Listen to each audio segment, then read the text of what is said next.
प्यारे देशवासियों, नमस्कार। आज मैं चुनाव आयोग और माननीय सर्वोच्च न्यायालय के बीच जो कम्युनिकेशन है उसके बारे में आपसे बात करना चाहूँगा। और बिहार चुनाव के दौरान आए दिन अजीत अंजुम धमाका कर रहे हैं, कोई न कोई नया धमाका कर रहे हैं, वो भी आपको बताऊँगा। आपको मालूम है, जब माननीय सर्वोच्च न्यायालय में 10 जुलाई को सुनवाई हुई थी, जो SIR प्रक्रिया चुनाव आयोग ने बिहार में शुरू की है और उसके बाद पूरे देश में उसको ले जाने का इरादा है चुनाव आयोग का, ये वो साफ कर चुका है। और ये जो है संदेह के घेरे में है डे 1 से, पहले दिन से ही, क्योंकि बीजेपी चुनाव जीतती आई है हरियाणा में, महाराष्ट्र में और उसके बाद दिल्ली में। और विपक्ष ने पूरी तरह से सबूतों के साथ आरोप लगाया था कि इन्होंने वोटर लिस्ट में धांधली की है। पहले EVM में होती थी, बाद में इन्होंने EVM बंद करके वोटर लिस्ट का शुरू कर दिया। ये चीज़ें क्लियर कट गई हैं, हालांकि इनका परिणाम अभी तक कुछ मिला नहीं है। माननीय सर्वोच्च न्यायालय तक भी तमाम ये केस दायर किए गए थे। अब हाल में जो SIR यानी स्पेशल इंटेंसिव रिवीजन, ये प्रक्रिया चुनाव आयोग ने बिहार में शुरू की है और विपक्ष पूरी तरह से ये कह रहा है कि ये बीजेपी के वोटर को बढ़ाना है और बाकी को काटना है, यानी लिस्ट से उनको गायब करना है, ये इसका मकसद है, ऐसा विपक्ष ने बताया है।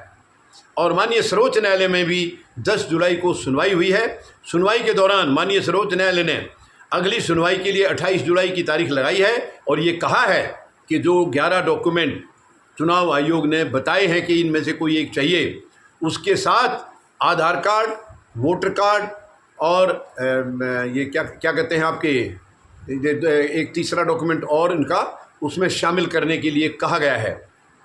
यानी ऐसा क्यों नहीं मान रहा है चुनाव आयोग, क्यों उसको माननीय सर्वोच्च न्यायालय की बात को नहीं मान रहा है? यानी उन्होंने अब हल्फनामा दिया है, माननीय सर्वोच्च न्यायालय में चुनाव आयोग ने हल्फनामा दायर किया है कि हम आपके ये 3 डॉक्यूमेंट जो एक्स्ट्रा बताए हैं इनको शामिल नहीं कर सकते हैं। ऐसा क्यों किया? जो माननीय सर्वोच्च न्यायालय ने कहा है, और अभी तक तो इसी के आधार पर वोटर लिस्ट बनती थी, तो अब उससे मना क्यों किया जा रहा है? यानी इन्होंने बता दिया तीनों डॉक्यूमेंट के बारे में कि राशन कार्ड भी हमारे यहाँ फर्जी बहुत हैं, आधार कार्ड भी गलत तरीके से बने हुए बहुत हैं, और आधार कार्ड केवल पहचान पत्र है और कोई सबूत उसको नहीं माना जा सकता। और वोटर कार्ड का भी यही कहा है उन्होंने कि वोटर कार्ड भी गलत तरीके से बने हुए हैं। हालांकि अगर गलत तरीके से बने हैं तो बनाए किसने हैं? ये सवाल एक्चुअली देखा जाए तो खुद चुनाव आयोग अपने ऊपर ही कर रहा है कि गलत अगर वोटर लिस्ट में नाम जुड़े हैं तो किसने जोड़े हैं? कोई राजनीतिक दल तो आगे जोड़ते नहीं है, आम जनता तो जोड़ती नहीं है, जोड़ने वाले तो आपके अधिकारी हैं। क्यों किया ये धांधलेबाजी, किसने किया? तो ये सवाल तो खुद उन्हीं के ऊपर लागू होता है और उन्हीं को जवाब देना है। 2024 के लोकसभा चुनाव हुए हैं पूरे देश में, तो वोटर लिस्ट गलत थी तो वो चुनाव भी गलत हैं, तो चुनाव को रद्द करके दोबारा कराना चाहिए। इसके बारे में चुनाव आयोग कुछ नहीं कह रहा है। और अब ये कह रहे हैं कि वोटर लिस्ट धांधली से बनी हुई है, वोटर कार्ड जो है वो विश्वास के योग्य नहीं है। तो अब जो हो रहा है उसको कैसे विश्वास किया जाएगा? अजीत अंजुम आए दिन नया धमाका कर रहे हैं। इन्होंने पहले मतलब बेगूसराय में एक धमाका किया था जिसके ऊपर वहाँ के DM ने FIR करने के आदेश दिए, तुरंत FIR कराई इनके ऊपर, क्योंकि ये सच्चाई दिखा रहे थे और सच्चाई सरकार को पसंद नहीं है, सच्चाई चुनाव आयोग को पसंद नहीं है। ये बहुत ही शर्मनाक है। और इसके बाद कई जगह, पटना में कई जगह खुल्लम खुल्ला उन्होंने दिखाया है कि जो BLO है वो खुद ही फार्म भर रहे हैं और खुद ही उनके हस्ताक्षर कर रहे हैं, जिसमें मृत लोगों के भी फॉर्म अपलोड हो गए हैं। इससे ज़्यादा शर्मनाक और क्या होगा? और अभी कल अजीत अंजुम ने एक और धमाका किया है। उन्होंने बिल्कुल क्लियर कट करते हुए, मतलब जहाँ पर ये अपलोड हो रहे हैं, फॉर्म जहाँ अपलोड हो रहे हैं वहाँ पर गए हैं वो, और उन्होंने जो फॉर्म देखे हैं वो हैरान करने वाली बात है। किसी फॉर्म में केवल नाम है और कुछ नहीं है, और किसी में नाम ही नहीं है और कुछ डिटेल्स भरी हैं।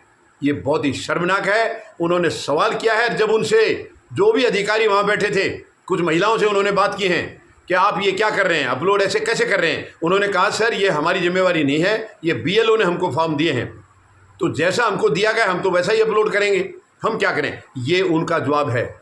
तो इससे ज़्यादा खतरनाक और खेल क्या होगा तो जो चुनाव आयोग ने हल्फनामा दायर किया है वो तो खुद ही सवालों के घेरे में आ गया। चुनाव आयोग कह रहा है कि वोटर कार्ड इसको हम विश्वास नहीं कर सकते हैं। तो अब आज जो प्रक्रिया करें उसका विश्वास कैसे किया जाएगा?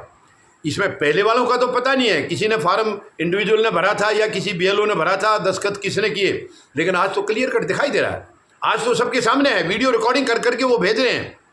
आज तो खुल्लम खुल्ला बिना नाम के फार्म अपलोड हो रहे हैं। नाम लिखा है तो कोई और डिटेल लिखी नहीं है, और कई जगह डिटेल हैं, हस्ताक्षर तो सारे बीएलओ ने किए हैं। तो इस ये जो वोटर कार्ड बनेगा उसका विश्वास कैसे किया जाएगा? क्या चुनाव आयोग बताएगा इसको? ये संदेह के घेरे में नहीं है क्या?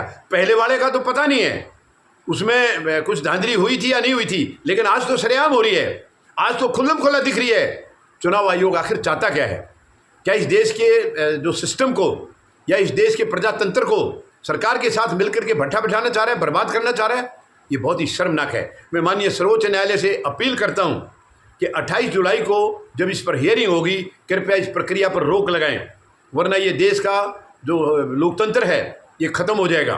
क्योंकि चुनाव ही हमारा सबसे बड़ा पर्व है, जिसके बेस पर हमारा लोकतंत्र टिका है, प्रजातंत्र टिका है, और उसी को बर्बाद करने की ये साजिश है। पहले वाले वोटर कार्ड को जाली बताते हुए नए वोटर कार्ड जो बनेंगे वो बिल्कुल पूरी तरह से संदेह के घेरे में हैं। तो इसके ऊपर माननीय सर्वोच्च न्यायालय से मेरी अपील है, निवेदन है कि 28 जुलाई को इस प्रक्रिया को कृपया खारिज कर दें, वरना देश में कहीं लोकतंत्र बचेगा नहीं। फिर केवल वोटर वही रहेंगे जो बीजेपी को वोट करने वाले, बाकी सबके नाम कट जाएंगे धीरे धीरे। तो लोकतंत्र का क्या रह जाएगा? चुनाव का क्या महत्व रह जाएगा? ये बहुत ही शर्मनाक है, बहुत ही दुखद है। मुझे पूरी उम्मीद है माननीय सर्वोच्च न्यायालय इसके ऊपर ज़रूर गौर करेंगे, क्योंकि अजीत अंजुम की रिपोर्ट वहाँ तक भी पहुँची होंगी। आए दिन वो नए नए खुलासे कर रहे हैं, आए दिन इतनी धांधली वहाँ पर हो रही है। कभी कह रहे 97% जमा हो गए, कभी कह रहे 92 हो गए, कभी कह रहे 80 हो गए। कैसे हो गए वो? इतनी बड़ी संख्या में इतने कम समय में सवाल पैदा नहीं होता। मैं चैलेंज करता हूँ उसके लिए तमाम अधिकारियों को शुरू कराइए, और आपको कितना समय लगेगा वो सामने आ जाएगा। तो ये आज जो हो रहा है वो पूरी तरह संदेह के घेरे में है। पहले जो था उसके बारे में मैं कुछ कह नहीं सकता हूँ, क्योंकि वो किसी ने देखा नहीं है। चुनाव आयोग ने वोटर कार्ड बनाए हैं तो कुछ प्रक्रिया के तहत बनाए होंगे, नहीं है तो ये खुद ही जवाब दें। और आज तो सरेआम धांधली नज़र आ रही है। मैं माननीय सर्वोच्च न्यायालय के ऊपर पूरा भरोसा करता हूं, और वो प्रजातंत्र को बचाने की पूरी अपनी तरफ से ताकत का इस्तेमाल करेंगे। धन्यवाद। जय जवान, जय किसान, जय हिंद।